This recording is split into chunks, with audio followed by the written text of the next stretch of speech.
Hello guys, नमस्ते, केम छो, सत श्री अकाल, अस्सलाम वालेकुम, केम नाचो, कैसा क्या है, राम राम गाइस। ठीक है, तो देखो आज 20th अप्रैल आज हमें as per the schedule economics पढ़नी थी, बट मैक्रो इकोनॉमिक्स में हमारा बहुत हो गया था, तो हमने सोचा इंडियन इकोनॉमिक डेवलपमेंट स्टार्ट करेंगे। तो हमने एक चीज़ देखी कि मैं हमेशा चैप्टर से पहले सारे टॉपिक्स लिख के बैठा होता हूँ, बट इस स्टार्टिंग में 3 चैप्टर है ना, 1 2 3 इंडियन इकोनॉमी वाले, on the eve of independence 1950 1999 और 1991 एनईपी, ये सब चीजें ना, ये सब चैप्टर्स ना स्टोरी वाइज है, मतलब ये तुम स्टोरी के हिसाब से प्यार पढ़ोगे ना तो तुम्हें ज्यादा समझ आएंगे। अब मैं टॉपिक वाइज लिख देता तो हो सकता है आधा समझ आता, आधा नहीं समझ आता। ये सारे चैप्टर्स ऐसे हैं ना कि मैं तुम्हें एक स्टोरी की तरह समझाऊंगा तो तुम समझोगे अच्छे से। ठीक है, तो बस अब तुम, मैं इधर थोड़ा बहुत लिखूंगा, मैं तुम्हें सिर्फ समझाऊंगा स्टोरी की तरह, तुम्हें सुनना है और दिमाग में डाल लेना, बस खत्म है। ठीक है, देखो सबसे पहले तो ये बात तब है जब हमारे ब्रिटिशर्स ना बेसिकली इंडियन इकोनॉमी में आए थे, इंडिया में आए थे। तो सबसे पहले हमारे ब्रिटिशर्स की एक तो लड़ाई हुई थी, बैटल ऑफ प्लासी, तुमने सुना होगा। ठीक है, between Indian east Indian company, ठीक है, EIC बोलते थे, ठीक है, एंड नवाब्स ऑफ बंगाल। तो बंगाल में लड़ाई हुई थी हमारी इन लोगों के बीच। उसके बाद ही वो नवाब्स ऑफ बंगाल हार गए थे, तो उसी की वजह से हमारी ईस्ट इंडियन कंपनी वगैरह का आए थे यहाँ पे। उसी के बाद से सब एक्सप्लॉयटेशन वगैरह स्टार्ट हुआ। ठीक है, जो मगजमारी हुई, ये सब हुआ, वो सब हुआ, कितनी चीजें हुई पहले तुम जानते क्यों नहीं हो। ठीक है, अभी तुम पढ़ोगे तो थोड़ा तो इसमें पढ़ोगे, बट बहुत कुछ हुआ है। ठीक है, मैं भी तुम्हें बताऊंगा अच्छा खासा। ठीक है,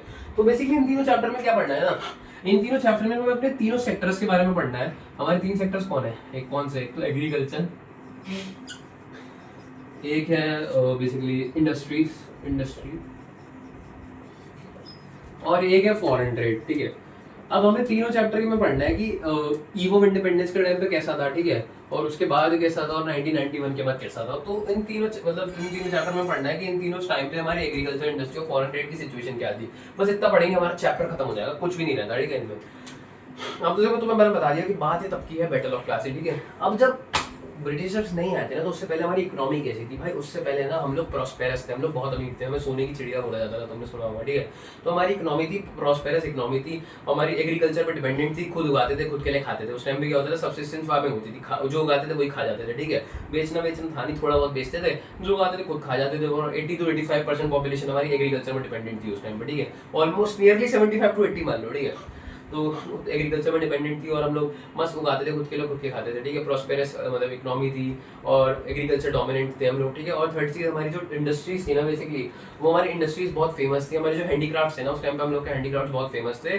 और उनको बहुत अच्छा फॉरेन बेसिकली एक्सपोर्ट भी मिलता था, अच्छा एक्सपोर्ट होता था हमारे बेसिकली इंडियन हैंडीक्राफ्ट्स का। मतलब हम हाथ से चीजें बहुत अच्छी बनाते थे। ठीक है, तुम लोगों ने अभी भी देखा होगा, बहुत से म्यूजियम्स तुम लोगों ने विजिट किए होंगे। एक म्यूजियम तो मैंने भी कर रखा है विजिट, मतलब तो बहुत सारी चीजें हैं। ठीक है, मजा आएगा। ठीक है, तो आ जाओ पढ़ते हैं। तो मैंने बताया हमारी इकोनॉमी पहले कैसी थी, प्रॉस्पेरस थी। ठीक है, वाइब्रेंट इकोनॉमी थी, मतलब अच्छी ग्रोथ थी इकोनॉमी में, एकदम मस्त था सब कुछ। और हम लोग सेल्फ रिलायंट थे, मतलब खुद ही एक तो सब्सिस्टेंस फार्मिंग करते थे, खुद ही उगाते थे, खुद ही खाते थे। हमारी इंडस्ट्रीज भी बहुत फेमस थी। ठीक है, और हमारा ट्रेड, ये मैं सोच रहा हूँ ट्रेड में भी चीज़, हम लोग उस टाइम पे बहुत सारे स्पाइसेस वगैरह, तुम्हें पता है भाई मिर्चियाँ वगैरह कितनी गई इंडिया से। ठीक है, तो हम लोग बहुत सी स्पाइसेस वगैरह भी एक्सपोर्ट करते थे। ठीक है, बट जब ब्रिटिशर्स आए तो क्या हुआ, देखो ब्रिटिशर्स आए तो मैं देखो बुक के हिसाब से पढ़ाता हूँ तुम्हें। पहली चीज क्या की मैंने इन लोगों ने फीचर्स बताया on Indian economy on the eve of independence. ठीक है, ये तो तब की है जब बेसिकली जब थोड़ा एक्सप्लॉइट हो चुके थे। मैंने तुम लोगों को पहले की सिचुएशन बताई है। ठीक है, तो ये हम लास्ट में पढ़ेंगे। ठीक है, सबसे पहले हम पढ़ेंगे agriculture sector on the eve of independence. ठीक है, तो वही ऑलमोस्ट 80% जो हमारी पॉपुलेशन थी ना, वो एग्रीकल्चर पर डिपेंडेंट थी। तो हम लोग को सारा लोग खेती करते थे, मस्त खुद उगाते थे, खुद के लिए खाते थे। तो जो छोटा मोटा 20 लोग थे, उन लोगों के लिए बेच देते थे थोड़ा बहुत, वो लोग भी खाते थे, मस्त जिंदगी चल रही थी हम लोग की। ठीक है, बट जब ब्रिटिशर्स आए ना तो क्या हुआ, जब देखो ब्रिटिशर्स आए तो उस टाइम पे क्या होने लगा, ब्रिटिशर्स ने सबसे पहले ना क्या कम से कम 3 से 4 चीजें ऑर्गेनाइज की। एक जो ब्रिटिशर्स आने के बाद ना हम लोग की जो लैंड थी उसकी प्रोडक्शन और प्रोडक्टिविटी दोनों गिर गई। वो कैसे हुआ मैं बताता हूँ। ठीक है, अब मैं एग्रीकल्चर पढ़ना है। एग्रीकल्चर में ना जब ब्रिटिशर्स आए, उन लोगों ने एक सेटलमेंट सिस्टम निकाला जिसको हम बोलते थे जमींदारी सिस्टम बोलते थे बेसिकली। ठीक है, इसको हम लैंड सेटलमेंट सिस्टम ही बोलते हैं, बट जमींदारी सिस्टम भी बोलते हैं। ठीक है, तो बेसिकली जब हमारे ब्रिटिशर्स आए ना तो उन्होंने एक जमींदारी सिस्टम निकाल दिया। उसमें क्या होता था, एक ऐसा ट्राइंगल फॉर्म होता था। ठीक है, तो उसमें ऊपर होते थे हमारी गवर्नमेंट होती थी। ठीक है, सेकंड में होते थे हमारे बेसिकली रिच फार्मर्स बोल सकते हैं, या फिर हाँ रिच फार्मर्स ही बोल देता हूँ। ठीक है, और लास्ट में हमारे होते थे टीनेंट्स। तो उस टाइम पे क्या हुआ था ना, गवर्नमेंट क्या कहती थी कि गवर्नमेंट आई, गवर्नमेंट ने कहा कि भाई जिन लोगों पे जमीन थी ना बेसिकली उन लोगों से कहा कि तुम लोग एक काम करो ना, जिन लोगों पे जमीन नहीं है, जो टीनेंट्स तुम्हारे यहाँ काम करते हैं ना, उनसे तुम कितना भी चार्ज करो, मतलब उनसे कितनी भी खेती कराओ, कुछ भी कराओ, हमें मतलब नहीं पड़ता। ठीक है, बस अब तो एक काम करो ना, जितना भी तुम्हारा प्रोड्यूस आ रहा है उससे कुछ % हमें रेंट दे दो। ठीक है, बस हम खुश रहेंगे, हमें तुमसे कोई मतलब ही नहीं। ठीक है, देखो ध्यान से समझना। ठीक है, मैं अच्छे से समझाता हूँ तुम लोगों को, मजा आने वाला है, ठीक है। तो पहला चीज थी लैंड सेटलमेंट सिस्टम, जमींदारी सिस्टम। तो गवर्नमेंट ने क्या कहा ना, गवर्नमेंट, ये गवर्नमेंट, मतलब गवर्नमेंट उस समय वही ब्रिटिशर्स की गवर्नमेंट थी। तो गवर्नमेंट ने रिच फार्मर से कहा कि भाई एक काम करो ना, तुम लोग ने टीनेंट्स है, ये इन लोगों को लैंडलॉर्ड्स भी बोल सकते हैं, ठीक है, जिन लोगों को जमीनें बहुत है, ठीक है, रिच फार्मर्स या लैंडलॉर्ड्स, इन लोगों से क्या कहा, तुम ना टीनेंट से, गरीब किसान से ना कितना भी काम करवाओ अपनी जमीन पे, ठीक है, कितना भी काम करवाओ अपनी जमीन पे, उनको दड़ेरो बधेड़ो भाई जो मारना मारो, इनसे काम करवाओ। उसके बाद ना हमें उससे कोई मतलब नहीं है, तुम कुछ भी करो, बस एक काम करो ना, तुम थोड़ा सा रेंट हमें दे दो। ये कहते हैं कि थोड़ा सा भैया हमें रेंट दे दो, और तुम उसके बाद फ्री हो, तुम्हें जितना काम करवाना है टीनेंट से तुम उतना काम करवाओ, ठीक है। तो इस रेंट को हम क्या बोलते थे, लगान बोलते थे। शायद तुम लोगों ने लगान मूवी देखी हो, ठीक है, उसमें भी गिवन है ये सब। देखी तो मैंने भी नहीं, बट मुझे पता है, ठीक है, लगान मूवी में बताया गया था इस बारे में, ठीक है। तो गवर्नमेंट फार्मर से कहती थी, रिच फार्मर से, कि भाई कि तुम कितना भी इन लोगों को एक्सप्लॉइट करो, कितना भी मारो इन लोगों को, कितना भी काम करवाओ, इससे हमें मतलब नहीं है, हमें बस थोड़ा सा रेंट देना है, जिसको हम लगान भी बोलते हैं, ठीक है। तो इससे क्या हुआ, हमारे टीनेंट्स थे, एक तो ये भाई बहुत इनका एक्सप्लॉइटेशन हुआ, इनको सिर्फ थोड़ा सा खाना मिलता था, जिससे इनका सिर्फ मेयर सर्वाइवल चल पाता था, ठीक है। तो इसमें भी क्या लिखा है, देखो, जमींदारी सिस्टम मैंने बोला था, जमींदार से रिकॉग्नाइज्ड एज परमानेंट ओनर, जो ये तो जमींदार से या लैंडलॉर्ड्स हैं, इनको परमानेंट ओनर बोल दिया, ठीक है। बस इन जमींदार्स को ना गवर्नमेंट को एक फिक्स लैंड रेवेन्यू देना होता था गवर्नमेंट को, ठीक है। उसके बाद ये कितना भी एक्सप्लॉइट करवा सकते थे, एक्सट्रैक्ट कर सकते थे, टीनेंट्स को मार के जो करके। बट टीनेंट्स को हम लोग क्या देते थे, टीनेंट्स को बस थोड़ा सा खाना दे देते थे, जिससे वो लोग जिंदा रह पाए, ठीक है, बस थोड़ा सा खाना दे देते थे सब्सिस्टेंस के लिए, ठीक है। उसके बाद सेकंड चीज क्या हुई, फोर्स कमर्शियलाइजेशन हुआ हमारी। ये सब एग्रीकल्चर का बता रहा हूँ मैं, जब वो आए तो क्या हुआ, ठीक है। सेकंड हमारी चीज क्या हुई, फोर्स्ड कमर्शियलाइजेशन। अब तुम्हें पता है, मैंने सबसे पहली बात ये बताई कि जो हमारा उस टाइम पे था, जब ये लोग नहीं आए थे, मतलब ब्रिटिशर्स वगैरह, तो हम लोग खुद के लोग आते थे, खुद के लिए खाते थे, ठीक है। तो उस टाइम में सब्सिस्टेंस था, मतलब खुद उगाते थे, खुद खाते थे। बट जब ये लोग आ गए ना, तो हम लोग को फोर्स कमर्शियलाइजेशन किया। तो हम लोगों ने, मतलब तुम लोग को इंडिगो वाला भी पता होगा, उस टाइम पे इंडिगो वगैरह वाला सीन हुआ था, ठीक है। तो गवर्नमेंट हमसे क्या कहती थी कि भाई इंडिगो उगाओ तुम, ठीक है, इंडिगो उगाओ या फिर कैश क्रॉप्स उगाओ, जैसे कॉफी, टी। तो सरकार ना भाई उनको मार के कहती थी कि हम लोग तुम्हारी जमीन ले लेंगे, बस तुम लोग को क्या उगाना है, अगर तुम लोग को सही में जिंदा रहना है ना, तुम कैश क्रॉप्स उगाओ या कमर्शियलाइजेशन करो, ठीक है। कैश क्रॉप्स मतलब वही कॉफी, टी, इंडिगो वगैरह, ठीक है। तो फोर्स कमर्शियलाइजेशन हो गया था, ठीक है। तीसरी चीज हो गई थी lack of investment in agriculture infrastructure. देखो उसके बाद ना हमारा एग्रीकल्चर ना बहुत डाउन चला गया, ठीक है। क्यों चला गया, क्योंकि भाई हमारे एग्रीकल्चर में ना लैक ऑफ इन्वेस्टमेंट था। देखो अब सीन क्या था, देखो गवर्नमेंट को तो कोई मतलब था नहीं इंडिया से, ठीक है। तो वो लोग तो इन्वेस्ट करते ही नहीं थे, बहुत ना के बराबर ही करते थे, बहुत मिनिमम करते थे, तो इन्वेस्टमेंट लैक हो गया। और ये जो रिच फार्मर्स थे, इनको भी कोई दिक्कत नहीं थी, ये बस बेसिकली रेंट देते थे, और जो भी पैसा आता था उससे अय्याशी करते थे, मस्त मजे करते थे, ठीक है। अब ये टीनेंट्स थे, ये सही में चाहते थे कि हम इन्वेस्ट कर पाए, बट इनपे कुछ पैसा ही नहीं होता था, इनको बस थोड़ा सा खाना देते थे, जिससे खाते थे और जिंदा रह पाते थे, ठीक है। इन पे भी कुछ इन्वेस्टमेंट करने को था ही नहीं। तो हमारा एग्रीकल्चर सालों सालों तक बहुत बैकवर्ड रहा, जिसमें तो पता हम लोग बारिश पर डिपेंडेंट थे। अच्छी क्रॉप तभी आती थी जब बारिश होती थी, तो उस टाइम पे हम लोग का कुछ इरिगेशन वगैरह कोई फैसिलिटीज ही नहीं थी, क्योंकि इन्वेस्टमेंट नहीं था, ठीक है। और फिर लास्ट चीज है gulf between owners of the soil and tillers of the soil. देखो gulf between owners and tillers. Owners मतलब ये जिन लोगों की जमीन थी, टिलर्स जो उन पे काम करते थे, ठीक है, इनके बीच का गल्फ बढ़ गया, ठीक है। गल्फ मतलब गैप। अब ये जो रिच फार्मर्स थे, इन लोगों पे तो बहुत पैसा कमा रहे थे, और टीनेंट्स को कुछ बच ही नहीं रहा था। तो इन लोगों के बीच का जो गैप था ना, वो बढ़ता जा रहा था। रिच और रिच हो रहा था और गरीब और पुअर हो रहा था, ठीक है। तो इन सबके बाद क्या हुआ, जिन्होंने सबसे पहला पॉइंट बताया ना, लो प्रोडक्टिविटी एंड लो प्रोड्यूस, वो इन सबकी वजह से हुआ है। लो प्रोडक्टिविटी, ठीक है, लो प्रोडक्टिविटी मतलब होता है बेसिकली पर हेक्टेयर लैंड से कितना सब प्रोड्यूस हो रहा है, और लो प्रोडक्शन मतलब टोटल कितना प्रोडक्शन है वो कम हो रहा है, ठीक है। तो ये लो हो गया क्योंकि कोई इन्वेस्टमेंट था नहीं, कोई कुछ इन्वेस्ट करना नहीं चाह रहा था, ठीक है। फोर्स कमर्शियलाइजेशन हो रहा था, ठीक है। इससे फोर्स कमर्शियलाइजेशन क्या होता है, कैश क्रॉप्स वगैरह जो होती है ये हमारी जमीन को बहुत नुकसान भी देती है, तो उसकी वजह से और जमीन हमारी डिस्ट्रॉय हो रही थी, बट कोई इन्वेस्ट करने को तैयार ही नहीं था। तो ये फोर्स कमर्शियलाइजेशन वगैरह ये सब होने के बाद क्या हुआ, हमारा एग्रीकल्चर बहुत बैकवर्ड हो गया, बहुत बुरी तरीके से डिस्ट्रॉय हो गया, ठीक है। उसके बाद क्या हुआ, इंडस्ट्री पे आते हैं, ठीक है। मेरे हिसाब से एग्रीकल्चर में इतने देखो नेचर और दे रखा है, ठीक है। एक तो आ गया small and fragmented land holding, ठीक है, ये भी है, हाँ, small and fragmented land holdings. अब देखो मैंने तुम लोग को बताया ना, ये लोग थे जो टीनेंट्स लोग थे, इन लोगों पे तो जमीन थी नहीं, लोग ये काम करते थे इन लोग यहाँ, बट कुछ थे जिन पे जमीन थी थोड़ी थोड़ी, बट वो जो जमीन थी ना वो थोड़ी सी थी और फ्रेगमेंटेड थी। फ्रेगमेंटेड मतलब क्या होता है, तुम समझो कि उन लोगों की जमीन तो इतनी सी जमीन थी और फ्रेगमेंटेड थी, मतलब समझ लो उन लोगों की टोटल इतनी जमीन थी और फ्रेगमेंटेड मतलब वो फैली हुई थी, आधी जमीन इधर थी आधी जमीन कहीं और थी, ठीक है। तो इससे क्या हो रहा था कि इधर भी पैसा लगाना पड़ रहा था, इधर भी पैसा लगाना पड़ रहा था, तो खर्चा बहुत ज्यादा हो जा रहा था, ठीक है। अभी गरीब किसान कहाँ से लगाएंगे, तो जो लैंड होल्डिंग्स थी वो छोटी छोटी थी और फ्रेगमेंटेड थी, फ्रेगमेंटेड मतलब बड़ी हुई थी, ठीक है। हाँ, फिर लास्ट है सब्सिस्टेंस आउटलुक, मतलब जो हमारा सब्सिस्टेंस आउटलुक था कि खुद के लोग आएंगे खुद के लिए खाएंगे, वो भी चेंज हो गया, ठीक है। तो यही हुआ। उसके बाद क्या हमारे कैरेक्टरिस्टिक्स क्या एग्रीकल्चर की, ईव ऑफ इंडिपेंडेंस पे, कि हमारा जो एग्रीकल्चर था वो बहुत बैकवर्ड था और स्टैग्नेंट था, ठीक है। हमारा जो एग्रीकल्चर था बेसिकली, ये हमारा एग्रीकल्चर एक तो बैकवर्ड था, बैकवर्ड मतलब इसमें कोई प्रोडक्शन थी नहीं ज्यादा, ठीक है, और जो इनकम थी लोगों की वो भी बहुत कम थी। और दूसरा था स्टैग्नेंट। स्टैग्नेंट पता क्या होता है, स्टैग्नेंट मतलब जो रुक चुकी है चीज, स्टैग्नेंट मतलब जिसमें नो ग्रोथ थी या फिर बहुत लो ग्रोथ थी। स्टैग्नेंट मतलब नो ग्रोथ या बहुत लो ग्रोथ, मतलब जो एग्रीकल्चर थी उसमें या तो बिल्कुल ना के बराबर ग्रोथ थी या थी तो बहुत थोड़ी सी ग्रोथ थी, ठीक है। तो स्टैग्नेंट था और बैकवर्ड था, मतलब जिसमें प्रोडक्शन ज्यादा नहीं था और पैसे वैसे भी ज्यादा नहीं कमा पा रहे थे, ठीक है। फिर नेक्स्ट आ गया इंडस्ट्रियल सेक्टर। अब मैंने तुम्हें बताया कि हमारी जो इंडस्ट्रीज थी, उसको थोड़ा दूर दूर लिख लेता हूँ, ठीक है, ये हमारा एग्रीकल्चर है।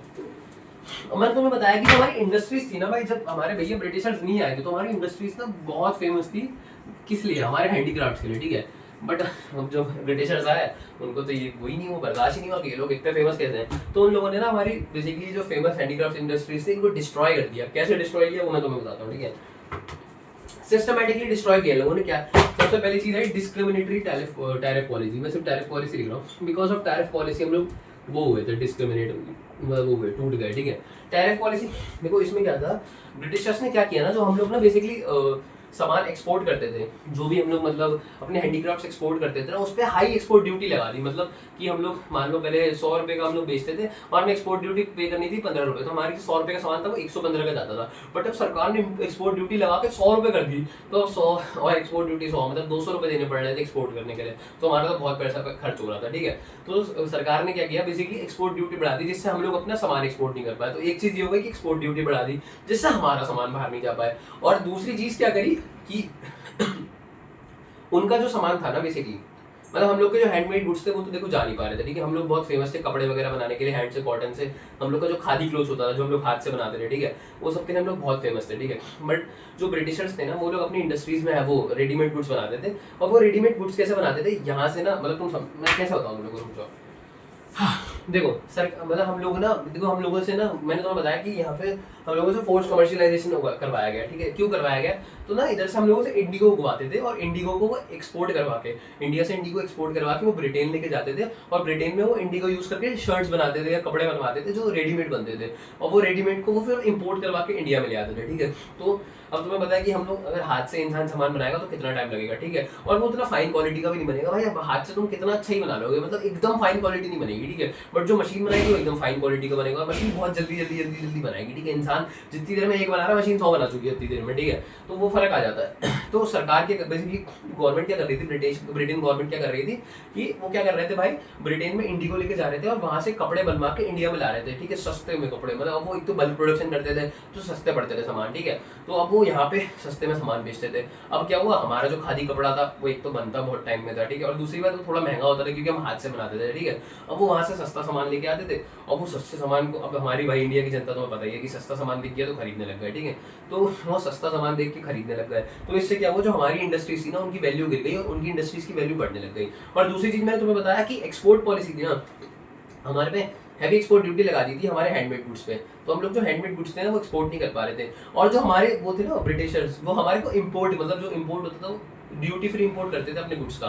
मतलब हमें जैसे हम इंपोर्ट करते हैं ना तो हम लोग को थोड़ा सा ड्यूटी वगैरह चार्ज देना पड़ता है इंपोर्ट करने के लिए। बट जो ब्रिटिश से कपड़े वगैरह आते थे ना तो ब्रिटिशर्स ने क्या किया, इंपोर्ट ड्यूटी हटा दी उनपे। जो कपड़े आ रहे थे वो भी फ्री में आ रहे थे, मतलब उनपे कोई एक्स्ट्रा चार्ज लग ही नहीं रहा था, तो वो और सस्ते में बेच रहे थे उसे, ठीक है। तो इससे क्या हो रहा था, उनका कपड़ा सस्ते में भी आ रहा था और सस्ता तो था ही और बहुत जल्दी जल्दी बन रहा था और बहुत फाइन क्वालिटी का था। तो उसने ज्यादा बेसिकली अपनी ग्रोथ कर ली और जो हमारा कपड़ा था ना वो बाहर जा पा रहा था और वो अपने में भी सर्वाइव नहीं कर पा रहा था, ठीक है। तो इससे क्या हुआ, हमारी बेसिकली कंट्री, हमारा या फिर इंडस्ट्रीज थी वो तरीके डिस्ट्रॉय होना स्टार्ट हो गई, ठीक है। देखो इसमें भी देखा है tariff free import of British goods in India. जो ब्रिटिश गुड्स थे ना उनका टैरिफ फ्री इंपोर्ट करा, बिना कोई इंपोर्ट ड्यूटी के उनको घर ले आते थे, मतलब इंडिया में ले आते थे, क्या कहते हैं, सारे कपड़े वो जो ब्रिटिश में बनते थे बिना इंपोर्ट ड्यूटी के, ठीक है। और next is heavy export duty और export of Indian handicraft goods. जो इंडियन हैंडीक्राफ्ट गुड्स थे ना उनकी एक्सपोर्ट ड्यूटी बहुत ज़्यादा बढ़ा दी थी और थर्ड चीज जो इंडिगो यहाँ से लेके जाते थे वो फ्री में लेके जाते थे, उस पर कोई एक्सपोर्ट ड्यूटी नहीं रखते थे, ठीक है। Duty free export of industrial raw material from India to Britain, जो भी इंडिया से ब्रिटेन में रॉ मटेरियल जाता था उनकी शर्ट्स के लिए या फिर कपड़ों के लिए, वो सब इंडिगो एक्सपोर्ट फ्री कर दिया, ठीक है। Second is expansion of railways. हमारी इंडस्ट्री एक तरीके से और डिस्ट्रॉय उसको बोलते हैं एक्सपेंशन ऑफ रेलवेज की वजह से। अब देखो तुम्हें पता है कि रेलवेज ने हम लोगों ने तो बनाया नहीं है, ब्रिटिशर्स ने बनाया है, तुम्हें आगे बताएंगे पता चलेगा अभी। तो ये जो रेलवे से एक्सपेंड हुआ ना, तो इससे क्या हुआ, पहले ना ब्रिटिशर्स मतलब जहाँ जहाँ मतलब तुम समझ रहे हो कि ब्रिटिशर्स तो वहाँ से या तो पानी के सहारे लेके आते थे कपड़े या फिर जो भी, या तो फिर वो प्लेन के सहारे लेके आते थे, तो वो उन्हीं कंट्रीज या उन्हीं स्टेट्स में दिखा देते बेसिकली जहाँ पे या तो पोर्ट्स होने चाहिए, वाटर पोर्ट्स होने चाहिए, सी पोर्ट्स होने चाहिए या फिर एयरपोर्ट्स होने चाहिए, ठीक है। तो वहीं पे दे पा रहे थे। तो सरकार ने क्या किया भाई, सोचा कि रेलवेज बनाते हैं, तो उन्होंने रेलवेज बनाया। इससे क्या हुआ, अब वो अपने कपड़ों को सारी जगह सारी स्टेट्स में लेके जा पाते थे, जिससे उनके कपड़े और फैलने लग गए, ठीक है। थर्ड चीज is low cost of British goods है। हम लोग को ये तो चलो इसी में बता दिया कि जो हमारे ब्रिटिश के गुड्स थे वो बहुत सस्ते थे, ठीक है। तो सस्ते थे तो भाई सब खरीदने लग गए, और जो क्वालिटी थी वो भी बहुत अच्छी थी। Third is disappearance of Indian kingdoms. तो इससे क्या हुआ, जो हमारे इंडियन किंगडम से जो नवाब वगैरह थे ना, जो लोग हाथ से कपड़े वगैरह बनाते थे, उनका डिसअपीयरेंस स्टार्ट हो गया, क्योंकि भाई उन पर बर्डन बढ़ता जा रहा था, उनका कॉम्पिटिशन इतना बढ़ गया, वो अपना रेवेन्यूज ही कवर नहीं कर पा रहे थे, ठीक है। अब मतलब बेसिकली अपने फिक्स चार्जेस, वेरिएबल कॉस्ट ही बेसिकली कवर नहीं कर पा रहे थे, तो उसकी वजह से उनका डिपार्टमेंट्स वगैरह बंद हो गए, ठीक है। Third is loss of skilled artisans and lack of capital for investment. तो इससे क्या हुआ, हमारे जो स्किल्ड आर्टिसंस थे उनका लॉस हो गया। और थर्ड इज कि हमारे पास ना कैपिटल लैक ऑफ इन्वेस्टमेंट था, एक तो लैक ऑफ इन्वेस्टमेंट को आई लिख रहा हूँ, ठीक है। और ऊपर से था लैक ऑफ, मतलब इन्वेस्ट तो कोई कर नहीं रहा था, ठीक है। नेक्स्ट इज क्योंकि सरकार ही उनकी थी, ठीक है, तो क्यों करेगा, ठीक है। Lack of capital good industries. देखो कैपिटल गुड इंडस्ट्रीज क्या होता है, देखो ना हम लोग ना भाई अपनी कंट्री में प्रोडक्शन नहीं कर पा रहे थे, क्यों, क्योंकि देखो हमारे पे एक तो इंडस्ट्रीज जो थी वो लिमिटेड थी, ठीक है। ऊपर से हम लोग में कैपिटल गुड इंडस्ट्रीज नहीं थी। देखो कैपिटल गुड इंडस्ट्रीज क्या होती है, ये वो इंडस्ट्रीज होती है जो और मशीन्स बनाती है जिससे हम फर्दर प्रोडक्शन कर सकते हैं। मतलब एक इंडस्ट्री है जो मशीन्स ही बना रही है जिससे और फर्दर प्रोडक्शन होगा, ठीक है। तो हमारे पे ऐसी कोई इंडस्ट्री थी नहीं जो फर्दर मशीन्स बनाए, ठीक है। तो हमें वो मशीन्स भी इंपोर्ट करनी पड़ती थी, वो भी हम इंपोर्ट कर नहीं पा रहे थे, तो हम पे कोई कैपिटल गुड इंडस्ट्रीज भी नहीं थी। इन्वेस्टमेंट भी बहुत कम था, रेलवे एक्सपेंड हो गया, जो टैरिफ पॉलिसी थी वो बहुत डिस्क्रिमिनेटरी थी। तो बताया एक्सपोर्ट फ्री, एक्सपोर्ट हमारे पे बहुत ज्यादा हाई लग रहा था, एक्सपोर्ट चार्जेस बहुत ज्यादा लग रहे थे, ठीक है। और export free raw material export free जा रहा था, ठीक है, और उनके जो गुड्स थे वो इंपोर्ट फ्री आ रहे थे, ठीक है। इसकी वजह से क्या हुआ, हमारी भैया इंडस्ट्री के लग गए, ठीक है। थर्ड इज फॉरेन ट्रेड, ठीक है। अब ये हमने पढ़ लिया, इसके बाद हम लोग को तीसरी चीज पढ़नी है, एक सेकंड मेरा मार्कर लिया, फॉरेन ट्रेड, ठीक है। मैं यहाँ पढ़ाता हूँ फॉरेन ट्रेड।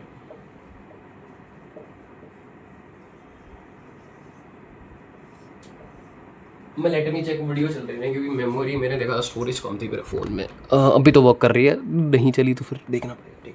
आ जाओ। अब देखो फॉरेन ट्रेड का क्या सीन है, हमारे तुम्हें मैंने बताया कि जो हमारी इंडस्ट्री, हम लोग फॉरेन ट्रेड में पहले बहुत अच्छे थे, ठीक है। हम लोग की स्पाइसेस वगैरह बहुत इमेंस थी हमारे, ठीक है। हमारे अच्छा खासा हम लोग स्पाइसेस वगैरह एक्सपोर्ट करते थे, बहुत चीज़ होती थी, और इंपोर्ट भी अच्छा खासा करते थे हम लोग, ठीक है। और जो हमारे बेसिकली हैंडीक्राफ्ट्स वगैरह होते थे, ये सबको भी हम लोग एक्सपोर्ट करते थे, तो हमारा फॉरेन ट्रेड भी अच्छा था, ठीक है। बट जब ब्रिटिशर्स आए, उनकी डिस्क्रिमिनेटरी पॉलिसी की वजह से हम लोग का फॉरेन ट्रेड भी लग गया उसके, ठीक है। हाँ, एक तो फॉरेन ट्रेड में क्या हुआ, हम लोग की डिस्क्रिमिनेटरी पॉलिसी ऐसी थी जिससे हम लोग नेट एक्सपोर्टर बन गए रॉ मटेरियल के, और नेट इंपोर्टर बन गए फिनिश गुड्स से, ठीक है। ये देखो नेट एक्सपोर्टर, ये तो मैं अभी इंडस्ट्रीज में ही बताया, ठीक है मैंने, net exporter of raw material, सब कुछ इंटर रिलेटेड ही है, ठीक है। और नेट इंपोर्टर, वीडियो के हिसाब से मैं net exporter of raw material बता, ठीक है। आगे तो मैंने और बढ़ा दिया, but net exporter of raw material मतलब देखो हम लोग ना ब्रिटिशर्स के टाइम पे क्या कर रहे थे, हम लोग रॉ मटेरियल एक्सपोर्ट कर रहे थे। तो मैंने उससे पहले बताया इंडस्ट्रीज के टाइम पे कि हम लोग ना भाई हमारा इंडस्ट्रियल मतलब हम लोग जो रॉ मटेरियल था वो बेसिकली ब्रिटेन लेके जा रहा था, एक्सपोर्ट कर रहे थे मतलब हम लोग, और वहाँ से फिनिश गुड्स लेके आ रहे थे, मतलब जो कपड़े वगैरह थे वो सब चीज़ें हैंडमेड, वहाँ से जो हम लोग हैंडमेड बनाते थे वो वहाँ से मशीन से बना के ला रहे थे। तो हम एक्सपोर्टर बन गए रॉ मटेरियल के, क्योंकि हम लोग अपना रॉ मटेरियल जैसे इंडिगो वगैरह एक्सपोर्ट कर रहे थे, और फिनिश गुड्स वगैरह मतलब कॉटन क्लोथ्स, सिल्क क्लोथ्स वगैरह, कैपिटल गुड्स वगैरह इंपोर्ट कर रहे थे, ठीक है। तो हम नेट इंपोर्टर बन गए थे फिनिश गुड्स के। Third is monopoly control of India's foreign trade. अब देखो जो इंडिया का फॉरेन ट्रेड था ना ब्रिटिशर्स के आने से पहले, तो हम लोग हर मतलब बहुत सारी कंट्रीज के साथ ट्रेड करते थे, बट ब्रिटिशर्स के आने के बाद हमारा 50% से ज्यादा ट्रेड तो ब्रिटेन के साथ ही होता था, क्योंकि ऑब्वियसली उनकी मोनोपोली थी। तो हमारा ऑलमोस्ट 50% से ज्यादा ट्रेड ब्रिटिशर्स के साथ होता था, और बाकी बचा हुआ श्रीलंका, पर्शिया वगैरह के साथ होता था, ठीक है। और चौथी चीज, हमारा जो बीओपी था वो सरप्लस था, क्योंकि हम लोग एक्सपोर्ट तो देखो बहुत ज्यादा कर रहे थे, तो हमारा बीओपी जो सरप्लस था बट वो फायदे की बात नहीं है, क्योंकि सरप्लस जो बीओपी था उससे कोई फायदा नहीं हो रहा, क्योंकि सरप्लस बीओपी तो था, बट तुम्हें पता है हम लोग रॉ मटेरियल एक्सपोर्ट कर रहे थे, तो हमारा बीओपी इसलिए सरप्लस था। और ये शो करता है कि हमारी इकोनॉमी ना बहुत बैकवर्ड है, क्योंकि हम लोग रॉ मटेरियल एक्सपोर्ट कर रहे हैं ना कि फिनिश गुड्स, ठीक है। सेकंड इज कि वो जो एक्सपोर्ट था, जो पैसा बहुत आ रहा था, अब तुम एक्सपोर्ट करोगे तो पैसा तो तुम पे ज्यादा आएगा, बट वो जो पैसा आ रहा था ना वो सिर्फ गवर्नमेंट के बेनिफिट में यूज हो रहा था, ब्रिटेन गवर्नमेंट के। एक तो कोई एडमिनिस्ट्रेटिव एक्सपेंसेस होता था तो उसमें यूज हो जाता था, दूसरी अगर कोई ब्रिटेन गवर्नमेंट बेसिकली या ब्रिटिशर्स बेसिकली कोई वॉर वगैरह लड़ते थे उसमें कोई खर्चा होता था, वो इसमें से यूज हो जाता था, ठीक है। तो कुछ भी हम लोग की बेनिफिट के लिए नहीं था, ठीक है। सेकंड इज तुमको भाई डेमोग्राफिक प्रोफाइल को, भैया उस समय हालत कैसी थी, डेमोग्राफिक प्रोफाइल मतलब वही सब डेथ रेट, बर्थ रेट, ये सब चीजें कैसी थी उस टाइम पे। अब देखो डेथ रेट और बर्थ रेट, भाई उस टाइम पे ना डेथ रेट और बर्थ रेट दोनों बहुत हाई था, मतलब 48 पर 1000 था, मतलब अगर 48 बच्चे पैदा हो रहे हैं और मतलब डेथ रेट नहीं, देखो हमारा बर्थ रेट उस टाइम पे 48 था और डेथ रेट हमारा 40 था, तो अगर उसमें 48 बच्चे पैदा हो रहे थे तो 40 मर जा रहे थे, ठीक है। तो बहुत हाई था दोनों, ठीक है। सेकंड इज आईएमआर मतलब इन्फेंट मोर्टेलिटी रेट, मतलब वो बच्चे जो 1 साल की उम्र से पहले मर जा रहे हैं, ठीक है। तो उस टाइम पे भाई 218 बच्चे, तुम समझ लो 1000 में से 218 बच्चे मर जाते थे 1 साल की उम्र से पहले से, मतलब वो तो देख ही नहीं पाते थे जिंदगी आगे की। तो उस टाइम पे सोचो कितनी पुअर कंडीशन होगी, पुअर हेल्थ कंडीशन होगी कि 1000 में से 218 बच्चे तो मर ही जाते थे, ठीक है। और वो आज के टाइम पे बहुत कम हो गया है, I mean nearly we have reach 33%, मतलब 1000 में से सिर्फ 33 बच्चे ही मरते हैं, बहुत बहुत ज्यादा मतलब अच्छे से इंक्रीज हुआ, ठीक है, डिक्रीज हुआ। Third is life expectancy. Life expectancy मतलब बेसिकली इंसान कितना जिएगा, ठीक है। तो उस टाइम पे 32 साल थी, मतलब एक एवरेज बंदा 32 ईयर्स जीता था, बट आज के टाइम पे देखा जाए तो ऑलमोस्ट 69 ईयर्स हो गया है, 69 क्या हो 69 ईयर्स हो गया, ठीक है। लास्ट इज लिटरेसी रेट, मतलब वही लोग जो 7 साल की उम्र से ज्यादा के हैं और वो लिख सकते हैं और बोल सकते हैं अपनी भाषा, ठीक है। तो ऑलमोस्ट उस टाइम पे हमारी लिटरेसी रेट कितनी थी, सिर्फ 16% थी, मतलब इतनी बड़ी पॉपुलेशन में सिर्फ 16% लोग बोल पाते थे और लिख पाते थे अपनी भाषा को। भाई पढ़े लिखे नहीं, एजुकेटेड नहीं, सिर्फ लिटरेसी, मतलब जो बोल सकते हो लिख सकते हैं। हम लोग तो एजुकेटेड है, उस टाइम में सिर्फ 16% लोग थे जो लिटरेट थे, और वैसे उसमें से भी जो फीमेल पॉपुलेशन थी ना उसमें से सिर्फ 7% लोग लिटरेट थे, ठीक है, जो बोल सकते थे और लिख सकते थे, सिर्फ 7%, मतलब फीमेल्स का तो क्या बुरा हाल था उस टाइम में। भाई मेरे को तो शर्म आती है भाई, क्या कंट्री है भाई ये, तो मतलब कंट्री हमारी वैसे बुरी नहीं है, कंट्री बुरी नहीं है, लोग बुरे हैं भाई। भाई लोगों के मन में आज भी भाई क्या भेदभाव है सब चीज़ों के बीच में, ठीक है। कंट्री तो भाई हमारी बुरी नहीं है, किसी की कंट्री बुरी नहीं है, मतलब जो उसके बीच में लोग होते हैं ना वही मतलब बनाते हैं, ठीक है, कंट्री को, ठीक है। तो मुझे तो आज भी भाई ये बुरा लगता है देख के कि भाई हमारे टाइम पे तो चलो बहुत हो गया कि अब तो लड़कियों को ज़्यादा ही मानते हैं, ठीक है, लड़कों से, बट उस टाइम पे अभी भी फिर भी है कि लड़कियों को बहुत कम माना जाता है, ठीक है, बहुत छोटा माना जाता है, ठीक है। ये सब तो बहुत बुरी बात है, ठीक है, मतलब मैं तो ऐसे वर्ड्स यूज़ नहीं कर सकता इंटरनेट पे, वरना मैं उन लोग के लिए तुम लोग को बहुत सुनाता भाई, ठीक है। मतलब ये सब अच्छी चीज़ें नहीं होती, तुम लोग भी बड़े हो गए ना, तुम लोग अच्छे से करना, सब कुछ इक्वल होना चाहिए, ठीक है, सब इक्वालिटी होनी चाहिए। आई होप तुम लोग अच्छे हो, ठीक है, अच्छी पढ़ाई कर रहे हो, तुम लोग अच्छा सीख रहे हो, तो तुम्हें पता होना चाहिए कि इक्वालिटी बहुत ज़रूरी है, ठीक है। कोई भी बड़ा नहीं है, कोई भी छोटा नहीं है, सब बराबर है, ठीक है। फिलहाल let's get back to the chapter, ठीक है, ये सबसे कुछ नहीं है, अभी आ जाओ, ठीक है। डेमोग्राफिक प्रोफाइल हो गया, ठीक है। अब देखो शायद लास्ट टॉपिक है इसमें, ऑक्यूपेशनल स्ट्रक्चर है, ठीक है, ऑक्यूपेशनल सेक्टर, ठीक है। तो उस टाइम पे क्या होता था, ऑक्यूपेशनल सेक्टर में हमारे 3 सेक्टर्स होते हैं, तुम पता है, एग्रीकल्चर और वही प्राइमरी सेक्टर, सेकेंडरी सेक्टर या टर्शियरी सेक्टर ऐसा बोलते हो, ठीक है। तो उस टाइम में प्राइमरी सेक्टर मतलब एग्रीकल्चर तो हमारा प्रिंसिपल सोर्स था, ठीक है, ऑक्यूपेशन का। ऑलमोस्ट 75% हमारे एग्रीकल्चर में इन्वॉल्व थे, बट फिर भी देखा जाए तो एग्रीकल्चर तो बहुत बैकवर्ड था, ठीक है। सेकंड इज हमारी इंडस्ट्री ठीक है, हमारी ग्रो हुई, थोड़ी बहुत ग्रो हुई, बट बहुत इनसिग्निफिकेंट था मतलब ग्रोथ, ठीक है, सिर्फ 9% लोग ही इन्वॉल्व थे इंडस्ट्रीज में, ठीक है। और थर्ड इज सर्विस सेक्टर। अब तुम देखो सर्विस सेक्टर में ना थोड़ा सा अच्छा था हमारे हाल, ठीक है, सर्विस सेक्टर में ज्यादा लोग इन्वॉल्व थे, 17.2% लोग इन्वॉल्व थे, ठीक है। Third is infrastructure. उस टाइम पे हमारा इंफ्रास्ट्रक्चर कैसा था, इंफ्रास्ट्रक्चर मतलब रोड, रेलवेज वगैरह वगैरह, ठीक है। तो उस टाइम पे हमारा इंफ्रास्ट्रक्चर कैसा था, मैं कहाँ लिखूँ, ये लिख देता हूँ, ठीक है, इंफ्रास्ट्रक्चर।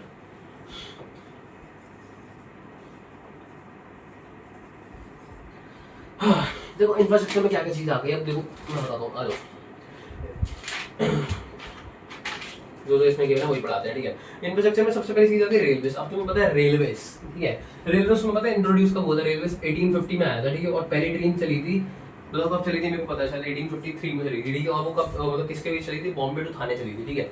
तो भाई हम लोग बोलते हैं ना कि रेलवे ब्रिटिश गवर्नमेंट का सबसे बड़ा उपकार है हमारे पे, क्योंकि रेलवेज अगर नहीं आया होता ना तो बहुत चीज़ें दिक्कत होती, ठीक है। तो रेलवेज सबसे बढ़िया चीज़ हुई थी उस टाइम पे। बट देखा जाए रेलवेज आए तो थे, बट गवर्नमेंट की हेल्प के लिए आए थे, क्योंकि रेलवेज से तो मैं बताऊँ उनका मार्केट डाइवर्स हुआ, जिसमें वो हर जगह जाके सामान बांट पा रहे थे, ठीक है। तो उन्हीं का बेनिफिट हो रहा था, ऊपर से बहुत बड़ा वो था उन लोग का, लेकिन इन्वेस्टमेंट था, क्योंकि सब लोग पैसे देते थे, सरकार पे जाते थे, तो उन लोग का अच्छा इन्वेस्टमेंट था, ठीक है।